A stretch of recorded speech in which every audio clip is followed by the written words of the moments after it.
The night fell gently over Gibeon, and the air still carried the scent of smoke from the great burnt offerings.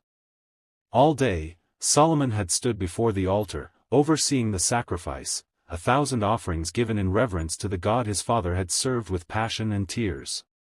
When the last flame died down and the people dispersed, the young king returned to his chambers, weary in body but restless in spirit. Sleep eventually claimed him.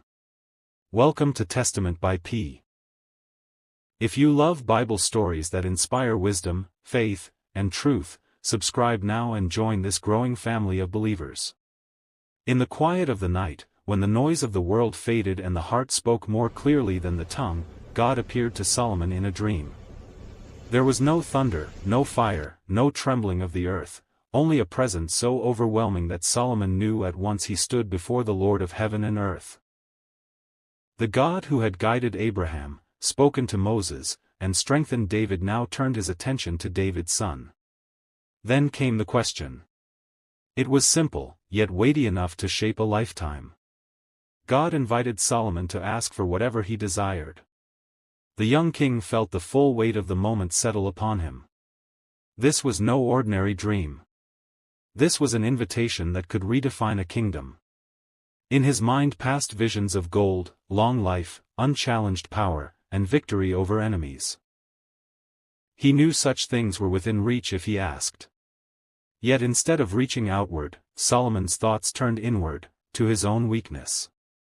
He remembered his father David, strong, fearless, beloved, and deeply devoted to God. Solomon, by contrast, felt small. Though he wore a crown, he knew he was still inexperienced. The kingdom he had inherited was vast, its people countless, its responsibilities crushing.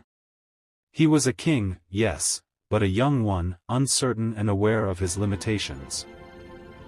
Standing in the dream before God, Solomon spoke not as a ruler demanding reward, but as a servant admitting need.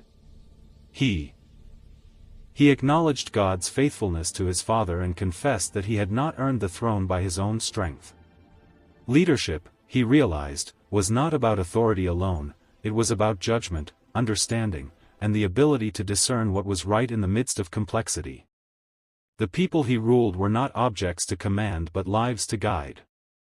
So Solomon made his request. He did not ask for riches or fame.